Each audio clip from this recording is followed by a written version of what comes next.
Muito bom, meus amados, comecinho de outubro, primeiro momento assim do mês num dia de domingo, e nós estamos aqui desde a nossa casa de oração em Morungaba, indo também ao seu encontro na sua casa hoje, aqui e agora, e é claro, quando qualquer desses que nos acompanham pelo canal também estiver. Deixa eu contar uma coisa para você, gente, nós demos uma avançadinha no nosso canal, tá bom? Fazer uma propaganda rápida aqui mesmo dentro da mensagem.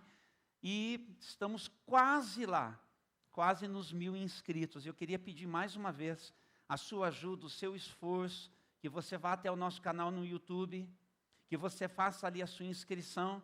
E se por qualquer motivo você um dia se desinscreveu, inscreve de novo, por favor, fica lá com a gente. O que é que custa? O que é que custa, gente? Louvado seja o nome do Senhor pela oportunidade de nós irmos ao encontro das pessoas pelas ferramentas virtuais. Falando sobre isso, ainda mesmo dentro da palavra, não tem problema. Eu ouvi em 2022 já o pastor Hernandes Dias Lopes dizendo que é quase que um pecado uma igreja hoje que não se valha dos canais midiáticos para o encontro das pessoas. Porque se todas as tribos, línguas, povos e nações precisam ouvir o evangelho para que o Senhor possa voltar, então é por meio desses canais que também esses povos serão alcançados. Você concorda? Então vamos fazer a nossa parte. Meus amados, este mês é o mês do aniversário da Reforma Protestante. A Reforma é um movimento de reação. É uma reação da Igreja de Jesus. É uma reação da Igreja de Jesus porque durante 10 séculos, não é pouco tempo, né? Concorda, irmão Antônio? Durante mais de 1000 anos, a Igreja de Jesus no Ocidente, ela se desviou bastante do seu formato original, daquilo que foi proposto por Jesus. E deixa eu falar uma coisa para você, não é porque é a história que eu estou contando aqui que é menos interessante. Esteja aí, por favor, atento para aprender. O ano de 476 da nossa era, depois de Jesus, portanto, marca o início da chamada Idade Média. O ano de 1473 marca o seu final, são 10 séculos. 476, a queda de Roma. 1473, a queda de Constantinopla, hoje Istambul, capital da Turquia. Nesse tempo, no Ocidente, a Igreja de Jesus, a Igreja cristã ocidental, ela foi se organizando de uma forma que dentro dela mesma, muita gente passou a resistir a isso, passou a desejar uma mudança, ou na verdade uma retomada para aquilo que é a primeira expressão da nossa fé, a expressão que Jesus delegou, a expressão que os apóstolos tiveram o cuidado de seguir compartilhando. Então, muitas reações foram as destes mais de 1000 anos, até que em 1517, tem uma data que marca isso, 31 de outubro, lá na Alemanha, no castelo de Wittenberg, não é? Martinho Lutero, um padre, que nessa reação, ele é um nome entre muitos, mas um nome destacado. Ele vai afixar lá na porta do castelo as suas 95 teses. Ele quer chamar a igreja da qual ele fazia parte para conversar, para dialogar, para repensar, para ressignificar, para ir por um outro caminho. Ele resta excomungado e ele vai ser um dos líderes do chamado movimento da Reforma Protestante. É protestante porque os governantes daqueles dias, eles precisaram escolher em permanecerem ligados à igreja ocidental, mais oficial, ligada ao papado, então a igreja cristã de tradição romana, ou como nós a conhecemos, a igreja católica apostólica romana, ou precisaram dar um passo, e como líderes do povo, dos estados, dos cantões, enfim, a estrutura administrativa da Alemanha, entre outras nações, migrar para essa fé de renovação, de reforma. E aí, quando o rei da época, que tinha e exercia autoridade e poder sobre todos eles, quis obrigá-los a permanecerem ligados à igreja romana, eles protestaram. Por isso protestante.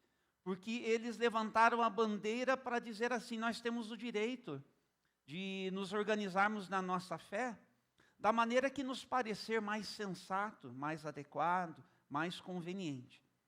E a reforma protestante, ela trouxe assim, um benefício muito grande para a história da humanidade. Quando a igreja se reorganiza a partir da palavra de Deus, desmistifica a vida. É isso mesmo que você está dizendo, que você está ouvindo.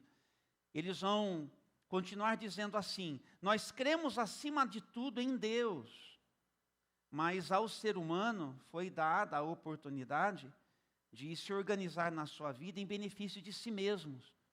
E com a reforma protestante, né, o acesso aos métodos científicos foi bastante facilitado.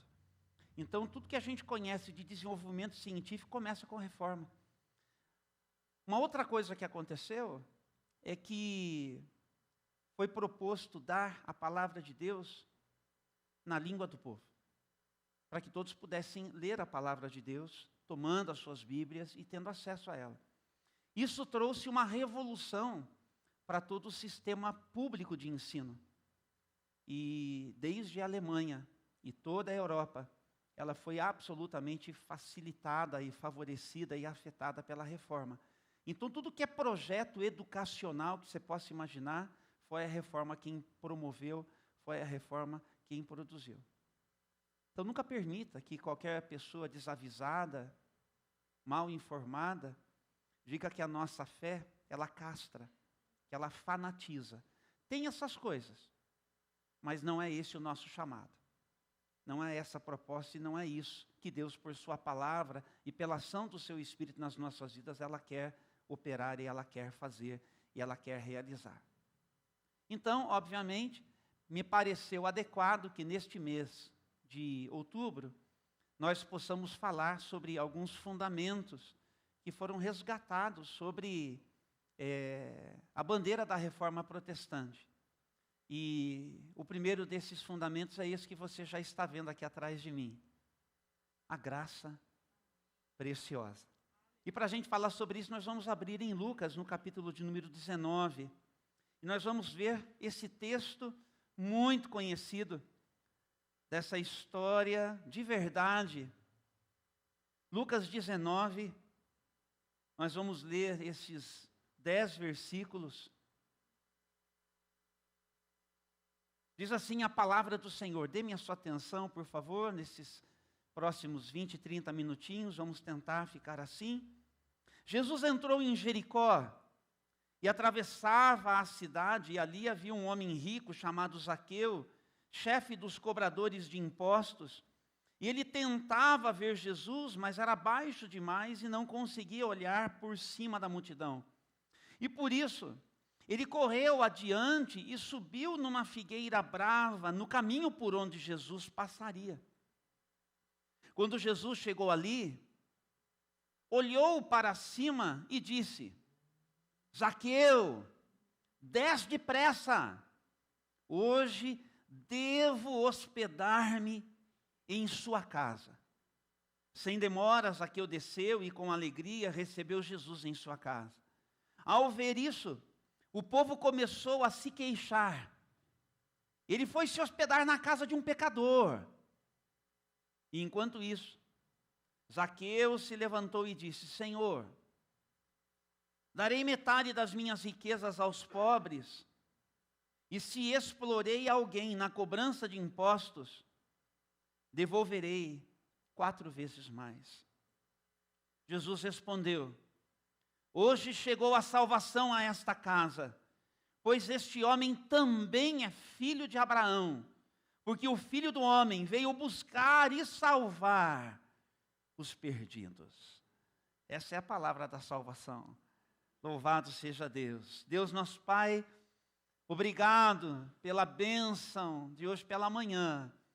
Nós podemos assim abrir as nossas Bíblias com toda a liberdade e podermos ter acesso a tanta riqueza. Enriquece-nos mais ainda, abrindo o nosso entendimento e nos habilitando por uma vida em Cristo Jesus. Ajuda-nos aqui agora, com qualquer cansaço que a gente traga de uma semana ainda mal resolvida, ajuda-nos naquilo que é a atenção devida e favoreça-nos também, em razão de toda e qualquer intromissão das trevas que queira sabotar na mente e no coração de quaisquer dos que estão aqui desde as suas casas.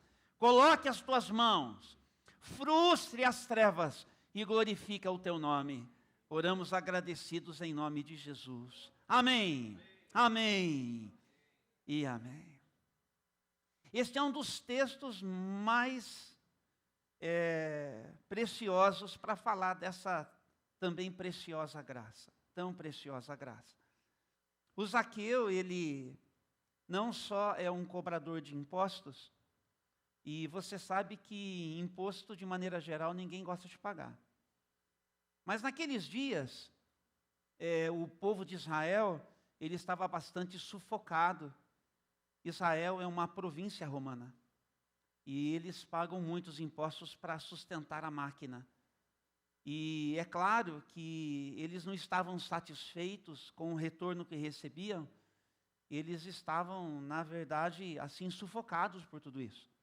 E qualquer dos seus concidadãos, caso de Zaqueu, que trabalhasse para o governo, era tipo um traidor. Um traidor da nação. Um traidor dos seus irmãos. Onde já se viu?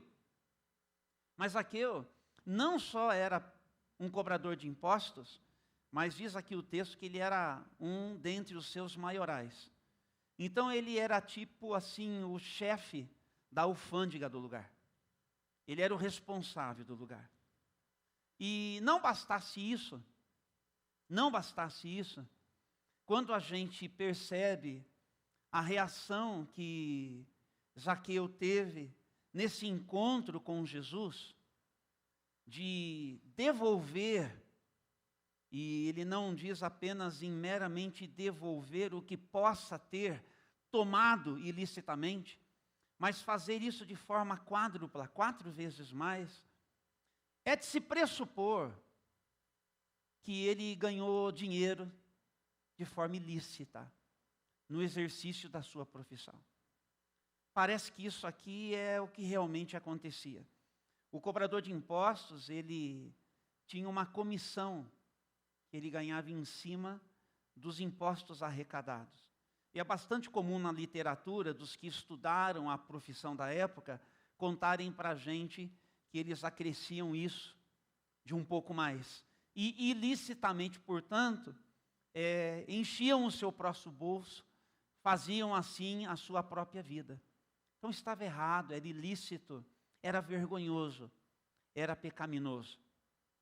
Mas esse texto é tão especial, porque você percebe que aqui em Jericó, onde também Jesus operou a cura de um cego chamado Bartimeu, e no relato de Mateus diz que havia mais um companheiro dele que a gente não sabe o nome, 2 no total, que foram curados e assim salvos em Jesus passaram a segui-lo também.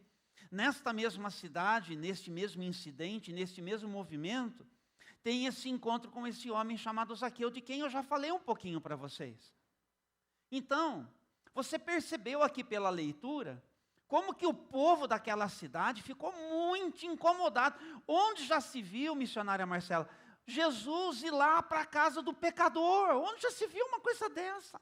Como é que pode? Como é que pode uma pessoa, depois de ter feito tanta coisa errada, Jesus na casa dele, dizer para a gente que agora vai andar com Jesus? Sem vergonha. Está querendo alguma coisa, está querendo algum benefício. E essa é uma mentalidade de muita gente. Como é que pode alguém que até aqui viveu assim, dessa forma, agora pretender se aproximar de Deus dessa forma, dessa maneira? Quem ele pensa que ele é? Mas Jesus deixa claro para a gente que a graça de Deus, ela está com força, chegando em Jericó. Porque essa expressão aqui do versículo de número 5, Zaqueu, desce depressa daí, porque eu devo me hospedar na sua casa. A gente poderia usar aqui um outro verbo, que eu vou preferir aqui para dizer esse tom.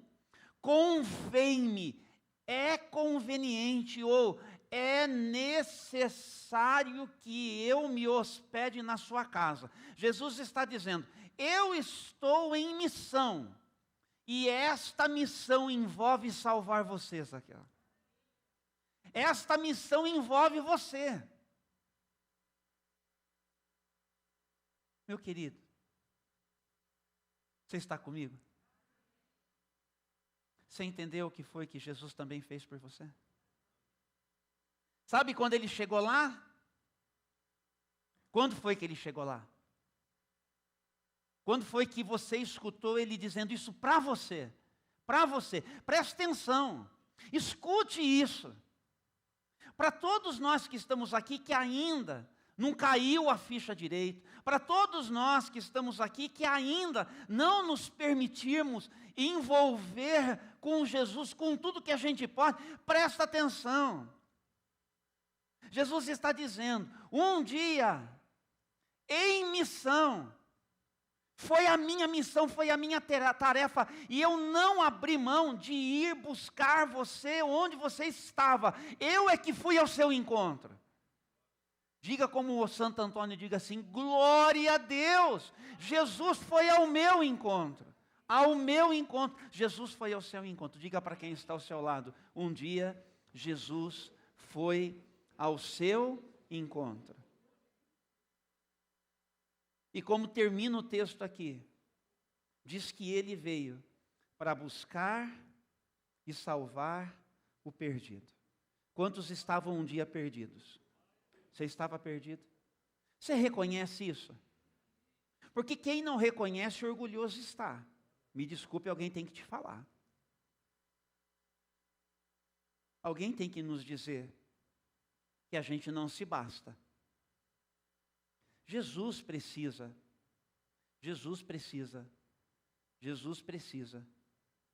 encontrar lugar na nossa vida para nos salvar do que nós somos capazes de fazer com ela. Vocês estão me ouvindo? Por favor, não se sinta ofendido, mas eu espero que você se sinta constrangido, no bom sentido da palavra, ao pensar nisto, que Jesus se mobilizou para ir atrás de você. E isso não é pouco. Então, meus amados, o que é que a gente precisa prestar atenção nesse movimento de Jesus em nosso favor? Que tem duas expressões chaves na palavra de Deus. Uma delas a gente vai encontrar nas palavras de Jesus. Vá comigo até Marcos capítulo 1, os versículos 14 e 15. Tentarei ser ligeiro. Então, vamos juntos da melhor maneira. Marcos capítulo 1. Não deixe que mais nada preocupe você. Está tudo bem aqui, ó. Tudo tranquilo. Lá na sua casa o Senhor também está com a mão dele sobre a vida dos seus. Tudo bem. Sobre a nossa história, a mão do Senhor está calma. Escute a palavra. Marcos capítulo 1, versículos 14 e 15, diz assim: depois que João foi preso, Jesus foi para a Galiléia, onde anunciou as boas novas de Deus. Enfim, chegou o tempo prometido, proclamava: o reino de Deus está próximo, arrependam-se e creiam nas boas novas. Jesus fala do reino de Deus. O reino de Deus traz para a gente essa ideia de que o reino de Deus, o ambiente onde a vontade de Deus é feita, assim Jesus nos ensinou a orar: que venha o teu reino, que seja feita a tua vontade. Só clama assim, só ora assim, quem comprometido estiver com o reino. Senão, você vai dizer outras coisas para Deus, mais convenientes para você, da maneira como você pensa a vida, entende a vida e se relaciona com Deus. Você vai falar com Deus aí nos seus termos. Mas quando a gente está com Jesus, a gente invoca o nome do nosso Pai assim. Então, tem um reino que é esse ambiente onde a vontade de Deus quer ser feita. E nós somos, portanto, nessa linguagem, súditos desse reino. Mas por que eu tenho que, portanto, me submeter a Deus? Porque Jesus mesmo disse que Ele veio para fazer a vontade do seu Pai. Para fazer a vontade do seu Pai. Então, o que é que Jesus está convidando a gente para fazer? A vontade de Deus. Para a gente se unir a Deus nesse projeto do céu, para a vida da gente aqui na terra. Então, Jesus diz que a gente tem que se engajar nisso. Então, a palavra que surge aqui é obediência. Lá em Mateus, no capítulo 7, versículo 21, tem uma ênfase nisso. Mateus 7, 21, diz assim, também palavras de Jesus: nem todos que me chamam Senhor, Senhor, entrarão no reino dos céus, mas apenas aquele que de fato fazem a vontade de meu Pai, que está nos céus. Ou seja, aqueles que fazem a vontade do meu Pai. Então a gente precisa guardar por enquanto essa ideia aqui, que há um chamado sim, para nós fazermos a vontade de Deus. E a palavrinha-chave que surge é obediência. Então diga assim, obediência. Vamos guardar no coração. Mas daí Paulo apóstolo, ele vai olhar para Jesus, aprender com Jesus, e ele vai nos ajudar a percorrer esse caminho de obediência, olhando para Jesus como aquele que é a própria encarnação da graça de Deus. Pastor, você não explicou o que é a graça de Deus ainda. Eu vou explicar já já. A Larissa está concordando, pastor? Você ainda não explicou o que é a graça de Deus. Mas como eu sempre digo para vocês, é muito fácil. A graça de Deus é a decisão que Deus tomou de tratar a gente melhor do que a gente merece. Fácil? É assim que Deus está disposto a tratar você. Quando a gente diz assim, Karine, graça e paz. Que Deus te trate melhor do que você merece, e a paz tem a ver com o seguinte, que Ele pegue tudo que envolve a sua vida e que de alguma forma se apresente como uma ferida e cure você. Você entendeu o que a gente está dizendo um para o outro quando a gente diz assim, graça e paz? Olha que coisa mais boa. Por isso que isso na nossa boca, com entendimento, abençoa. Abençoa. Não é um cumprimento qualquer. Um cumprimento educado, né? Vocês podem ver, eu sempre prefiro dizer assim, bom dia, Diane. Na graça e na paz do Senhor Jesus. Olha como o negócio fica chique no último assim. Entendeu? Fica cheio. Você traz a expressão que é nossa e você agrega com aquilo que é abençoador. O bom dia só já basta também, já comunica muito, não tem problema. Mas o que eu quero dizer é que Paulo olhou para Jesus e ele percebeu, como João escreve, que a graça de Deus pisou essa terra. O favor de Deus chegou. Jesus veio para mostrar que Deus está do nosso lado e não contra. Essa é a mensagem, a boa notícia.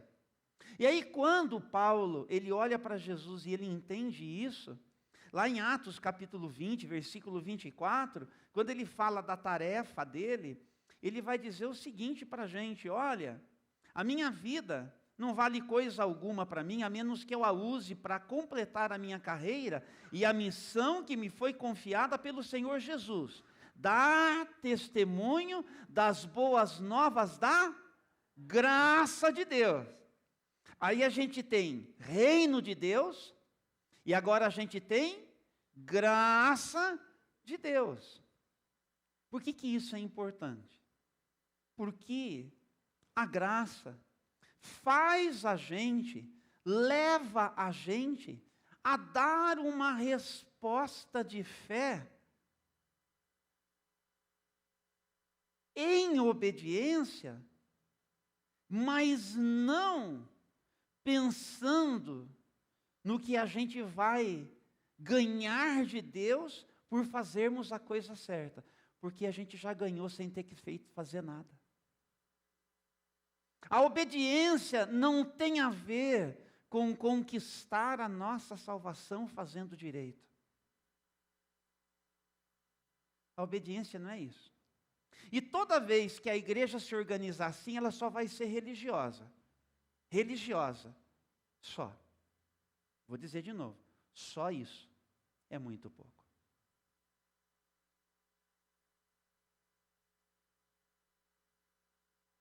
A igreja de Corinto, primeira de Paulo, a igreja de Corinto, capítulo 10, versículo 31. Quer comais, quer bebais, façam tudo para a glória de Deus. Para a glória de Deus. Tudo para a glória de Deus. Então, como é que era antes? Como é que era antes? Numa coisa que mexe com a gente. Dinheiro. Eu tinha disposição de dar, vamos usar aqui a linguagem dos crentes, estou fora disso. 10%. Como assim estou fora disso? Porque eu não estou mais aprisionado disso. Eu já transitei. Quer comais, quer bebais, façam tudo para a glória de Deus. Então, o que é que você dá? Tudo. Entendeu? Eu já me libertei disso, e você? Eu dou tudo. Porque não é só obediência. Agora é generosidade a palavra. É outro esquema. É outro sistema. E se isso não acontecer na gente, a gente é só súdito do reino. Mas o evangelho da graça ainda não pegou na gente. E é uma coisa só. Então é isso que a gente precisa parar para perceber. Por quê? Porque a gente vai ter, então, dois esquemas. Lembra que eu falei da Idade Média? Eu não falei a toda a história. Uma das coisas, estão comigo? Uma das coisas que a igreja ocidental, ela se organizou para fazer, é dizer o seguinte, viu? Você precisa pagar pelo direito de ir para o céu. É. Por isso que tem purgatório. Purgar. Vai no dicionário e vê. Pagar. Por. Entendeu? Muito bom. Quer ir para o céu mais rápido? Pague indulgência. Uma boa indulgência. Paga. Paga por isso. E você tem direito de ficar menos tempo no purgatório. Tinha tabelinha para você, dependendo do que você pagava, você passava menos tempo no purgatório. Ai, que fácil que é! Não é mais fácil quando a gente pode pagar para a gente ter direito a ter o acesso ao céu? Isso é mérito. Só que esse esquema meritório, durante mais de 1000 anos, isso nunca parou, isso nunca cessou, isso ainda não acabou, e isso pega na gente. Vamos falar quantas vezes que às vezes a gente se esqueceu do porquê mesmo que a gente tem que fazer direito? Porque traz, e não é errado, trazer um senso de missão cumprida. Não tem problema dizer, missão cumprida, coisa boa, fiz direito, fiz o que era certo. Agora a questão é, por que mesmo que eu tenho que fazer assim? Qual que é a motivação que está por trás disso? Percebe? Então, é este o ponto que a gente tem que pegar. E, então você tem um sistema que é meritório, onde você paga para você se dar bem com Deus. E assim, ó, desafio você a prestar atenção nisso em você, como é que é? Nossa, eu preciso saber o que eu tenho que fazer para me dar bem com Deus. Essas perguntas foram feitas por Jesus. Bom mestre, disse o jovem importante entre os judeus, que muito rico, chega para Jesus e pergunta: o que eu tenho que fazer para herdar a vida eterna? Porque dos mandamentos ele entendia e tudo isso ele fazia. Aí Jesus, quando toca na ferida, diz que ele vai embora entristecido. Naquele momento ele não tinha disposição para fazer o que Jesus disse: ó, te falta uma coisa. Então é muito importante a gente olhar para o texto da palavra de Deus, e nós que somos igreja de Jesus, que um dia fomos alcançados por Jesus. Jesus em missão foi lá onde você estava, por causa de você, por amor a você, e a sua família, e a todo mundo que você vai ser usado por Deus para abençoar ainda. Então é muito importante que a nossa vida no nosso dia a dia, ela não seja vivida de qualquer jeito, não. Não é para empurrando com a barriga, não. Não é para viver de qualquer jeito, não. Tem que ser, como nós lemos aqui, e não é só força de expressão, é para a glória de Deus. É para a glória de Deus. Quando é para a glória de Deus, a gente dá espaço para Deus. O egoísmo sai. O que é comunitário entra. Eu não penso só em mim, eu penso comunitariamente falando. Então, eu não tenho direito de ser feliz? Depende do que você chama de ser feliz. Depende. Mas não vou falar sobre isso hoje, outro dia a gente conversa. Bom, aí, o Tiago, irmão de Jesus, ou seja, um dos demais filhos que José e Maria tiveram na sequência, ele se torna também um grande líder da igreja. E ele escreve uma carta também, que é muito prática. Vamos para Tiago agora, no capítulo de número 2. Não falta muito para terminar não, viu? Vocês estão comigo? Lá em Tiago, no capítulo de número 2, eu vou ler um pouquinho agora, tá bom? Você leu a Bíblia essa semana? Assim, né? É importante para o nosso crescimento, viu? Não pense que se você leu a Bíblia, você vai para o céu porque você leu a Bíblia. Se você leu a Bíblia, você foi sábio por ter lido a Bíblia, né? Pode se sentir bem, não tem problema, não precisa se sentir acusado também, mas é que assim, né? Diz que ler a Bíblia faz bem para a nossa saúde, é só nisso assim, né? É uma das expressões de saúde. Então, Tiago 2, a partir do 14. O Tiago, ele vai falar uma coisa para a gente aqui. De que adianta, meus irmãos, dizerem que têm fé, se não a demonstram por meio de suas ações? Acaso esse tipo de fé pode salvar alguém? Se um irmão ou uma irmã necessitar de alimento ou roupa, e vocês disserem, até logo, tenha um bom dia, aqueça-se, coma bem, mas não lhe derem alimento nem roupa, em que isso ajuda? Como vem, a fé por si mesma, a menos que produza boas obras, está morta. Mas alguém pode argumentar, uns têm fé, outros têm obras. Mostre-me sua fé sem obras, e eu pelas minhas obras lhe mostrarei a minha fé. Você diz crer que há um único Deus. Muito bem. Até os demônios creem nisso e tremem de medo. Quanta insensatez. Vocês não entendem que a fé sem as obras é inútil? Não lembram que o nosso antepassado Abraão foi declarado justo por suas ações quando ofereceu seu filho Isaque sobre o altar? Como veem, sua fé e suas ações atuaram juntas e assim as ações tornaram a fé completa. E aconteceu exatamente como as Escrituras dizem. Abraão creu em Deus e assim foi considerado justo. Ele até foi chamado amigo de Deus. Vejam que somos declarados justos pelo que fazemos e não apenas pela fé. Raabe, a prostituta, é outro exemplo. Ela foi declarada justa por causa de suas ações, quando escondeu os mensageiros e os fez sair em segurança por um caminho diferente. Assim como o corpo sem fôlego está morto, também a fé sem obras está morta.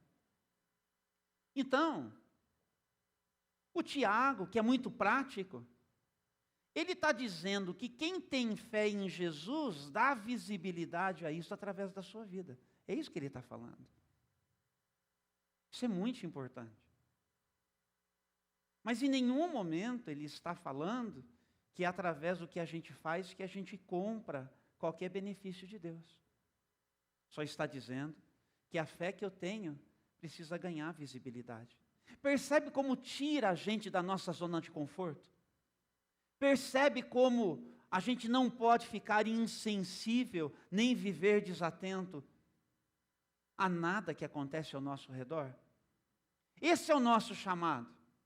E o apóstolo Paulo, ele vai dizer aos Efésios, no capítulo 2, estão comigo?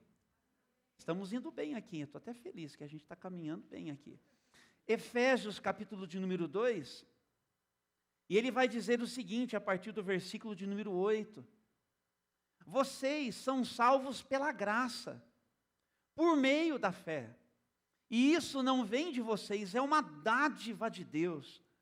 Não é uma recompensa pela prática de boas obras, para que ninguém venha se orgulhar. Ficou claro isso? Está tudo escrito, gente. Para a gente lidar com o que acontece dentro da gente. Pois somos obra-prima de Deus, criados em Cristo Jesus, a fim de realizar as boas obras que Ele, de antemão, planejou para nós. Então nós não somos salvos por aquilo que a gente faz de bom. Nós somos salvos para fazer aquilo que é bom. Deu para entender? Não é simples. Mas vai lidar lá dentro com o que acontece com a gente. Por isso a gente tem que conversar no Senhor. Aí aos Gálatas, capítulo de número 5, você volta um livro aí, Gálatas, capítulo de número 5, versículo de número 6. Diz assim, o finalzinho do versículo: o que importa é a fé que se expressa pelo amor. A fé que se expressa pelo amor. A fé que se expressa pelo amor. Então, não é obedecer para ser salvo. Obedeça. Mas não porque isso vai te salvar. Obedeça porque você ama a Deus. E porque você ama as pessoas que você conhece. E as pessoas a quem você vier a conhecer.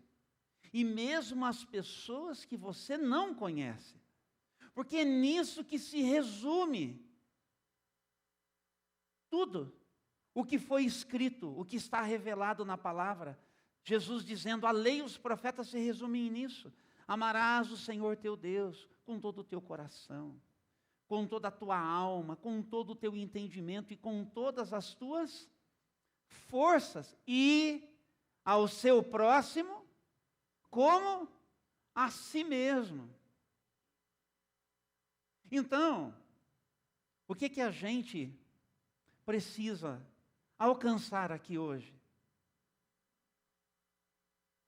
Que nós fomos tratados por Deus, e somos tratados por Deus, e seremos tratados por Deus, melhor do que a gente merece. É o favor imerecido.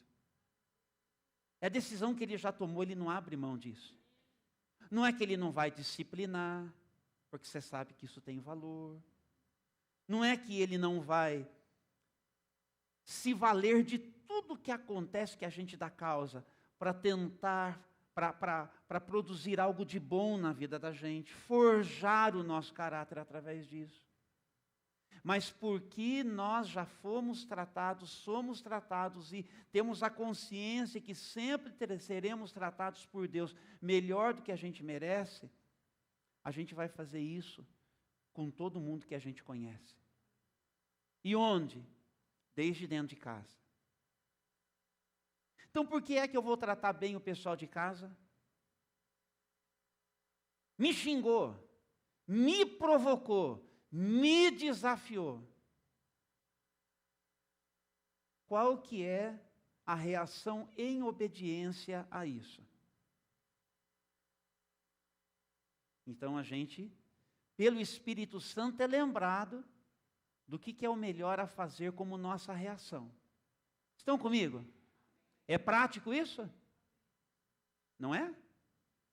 Mas se tem uma coisa que é prática, é tudo aquilo que lá em casa, onde a gente é o que a gente é, e que a gente acontece com tudo que a gente pode, sim ou não?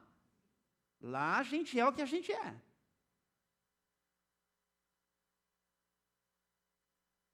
Então o Espírito Santo faz lembrar. Você está conectado, lê a palavra, ora a Deus, está no culto, se organiza para ser cristão comigo. Mas daí, vem aquilo que a gente fala assim, então, mas eu não mereço ser tratado assim.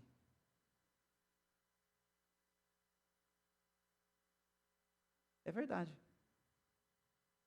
É verdade. Às vezes assim, não merece mesmo. Mas também não merecia ser tratado por Deus, do jeito que Deus tratou você. Então a decisão entre o que você sabe é o melhor a fazer na sua reação e o que você vai fazer, passa por essa compreensão. Então, eu vou obedecer, devolvendo em amor, por causa daquilo que eu tenho com Jesus, a graça encarnada. Essa graça encarnada, estão comigo? É chave. É a vida de Jesus que o Espírito Santo misturou com a minha vida. Agora não sou mais eu quem vivo, Cristo vive em mim. E é para essa vida que eu vou dar lugar aqui agora. E aí eu vou responder em graça para essa pessoa. E vou tratar essa pessoa melhor do que ela merece, tendo em vista a maneira como ela fez comigo.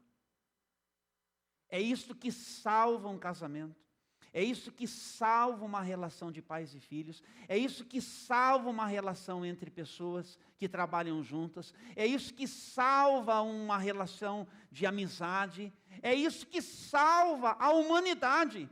Quer salvar. E onde Jesus entrou, a proposta é de salvação. Eu sou canal de salvação em favor de outros. Está claro isso, gente? Está claro isso? E aí, lá em Antioquia, no capítulo de número 11, diz que o Filipe, por causa da perseguição à igreja em Jerusalém, o povo foi esparramado, e o Filipe foi parar lá em Samaria. Perdão, eu estou aqui lembrando de um outro texto para falar da dádiva do Senhor, mas eu quero... Vamos falar de Samaria, porque aqui é importante também, já que eu contei para vocês. Ele foi parar lá em Samaria. E lá em Samaria, diz que os discípulos, eles se multiplicaram.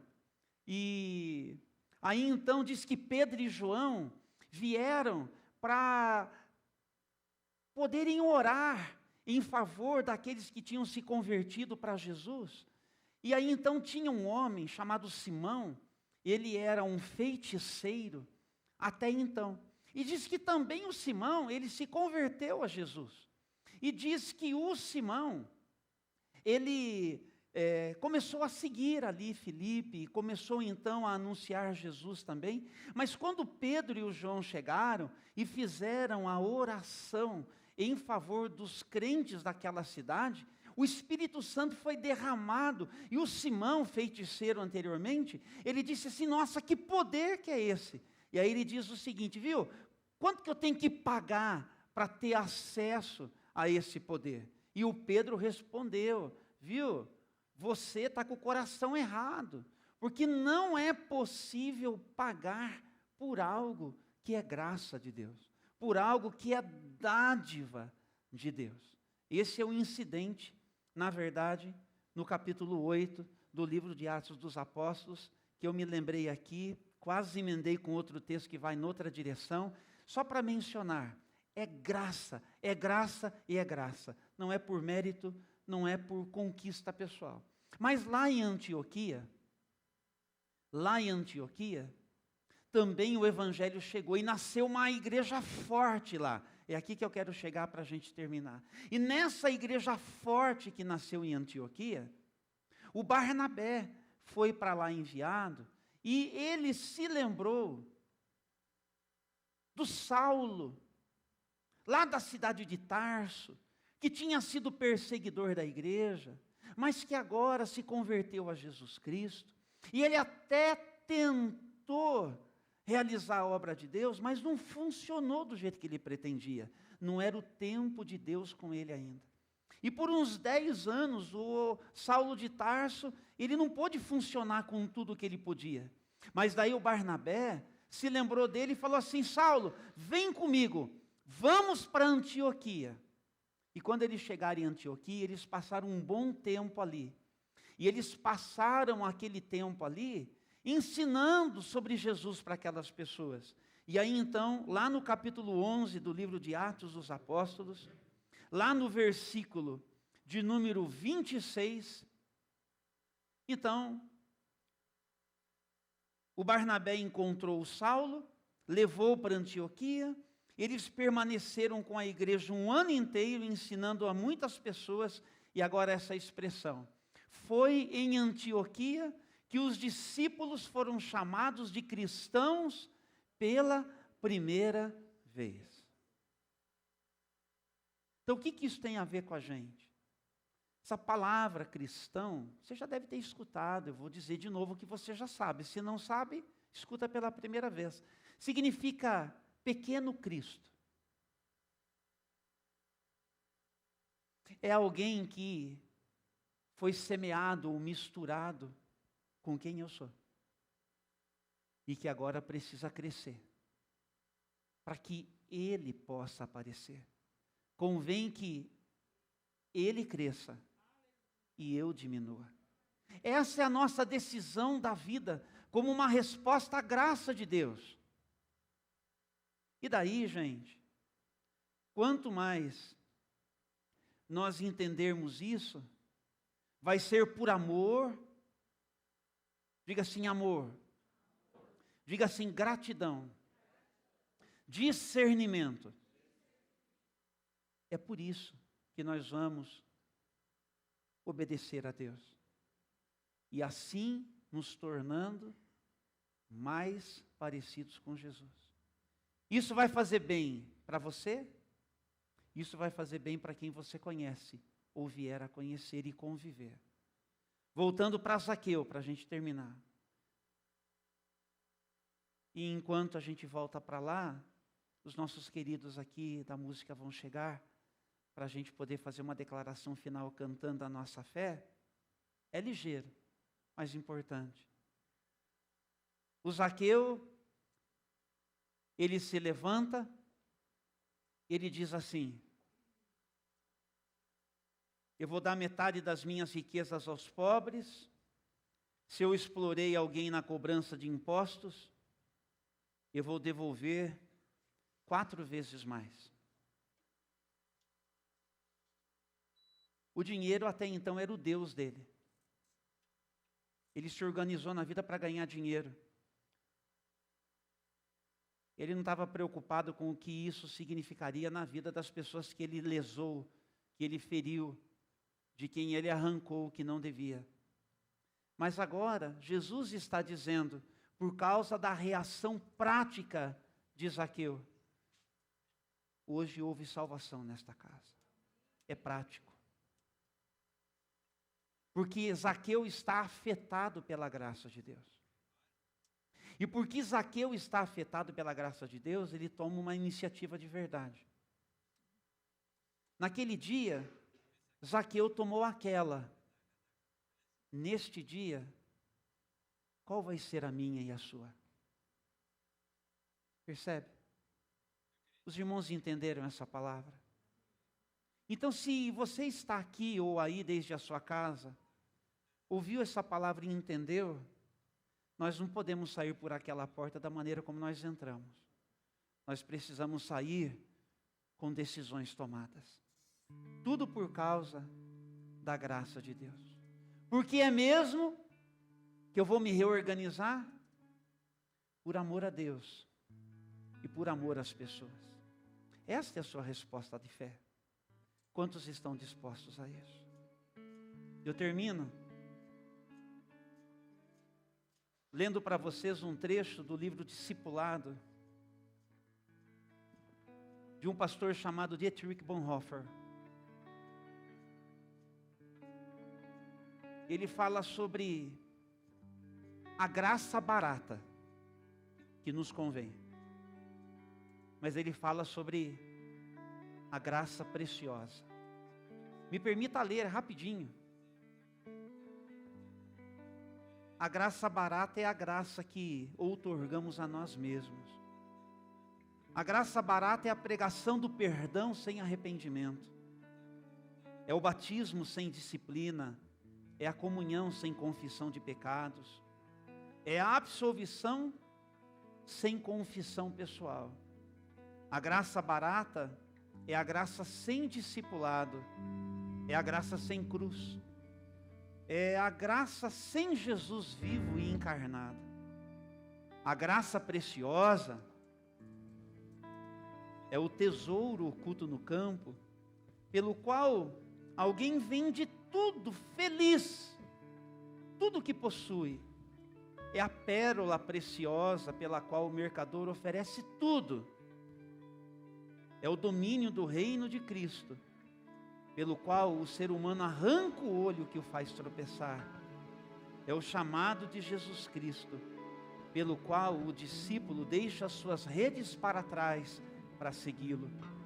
A graça preciosa é o evangelho que sempre se deve procurar, a dádiva que se deve pedir, a porta a qual se tem que bater. Essa graça é preciosa porque chama ao discipulado. É graça porque chama ao discipulado de Jesus Cristo. É preciosa por custar a vida ao ser humano. É graça, pois só assim dá vida ao ser humano. É preciosa porque condena o pecado. É graça porque justifica, perdoa o pecador. É preciosa sobretudo, preste atenção, é preciosa sobretudo, porque foi preciosa para Deus, pois lhe custou a vida de seu filho, porque fostes comprados por preço, 1 Coríntios 6,10, e portanto, não pode ser barato para nós, o que custou tão caro para Deus. Vamos cantar esta canção? Vamos ficar de pé, meus amados?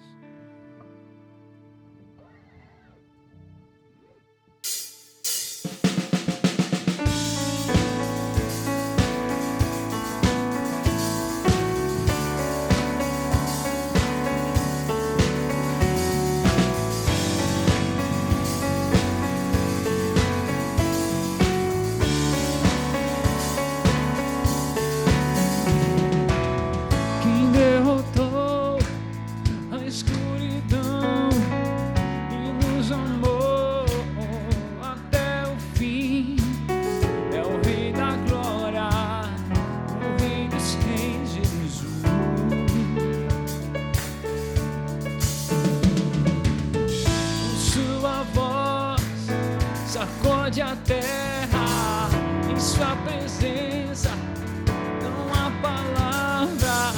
O Rei da Glória, Jesus, maravilhosa graça, seu infinito amor tomou o meu lugar. A minha cruz levou, Ele levou a nossa cruz, entregou para me resgatar.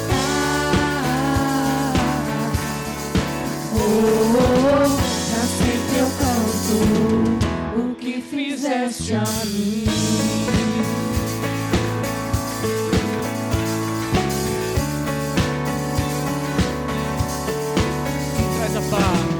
Me traz a paz para o meu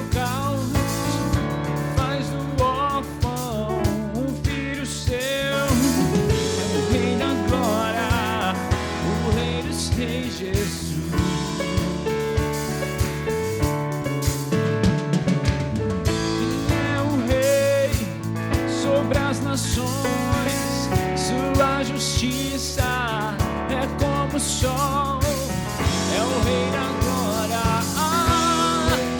Jesus. Maravilhosa graça, seu infinito amor tomou o meu lugar, a minha cruz levou, sua vida entregou para me resgatar. Pra sempre eu canto o que fizeste a mim. Digno é o Cordeiro de Deus,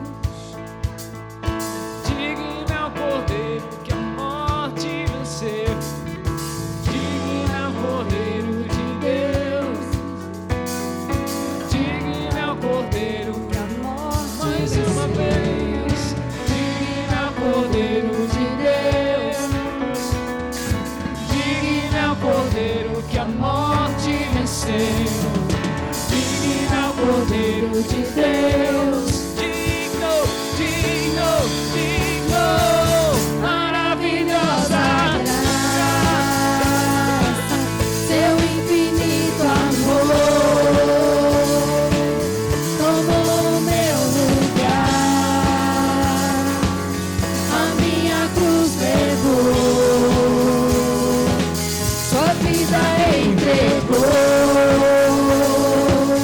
para me resgatar. Pra sempre eu canto o que fizeste a mim.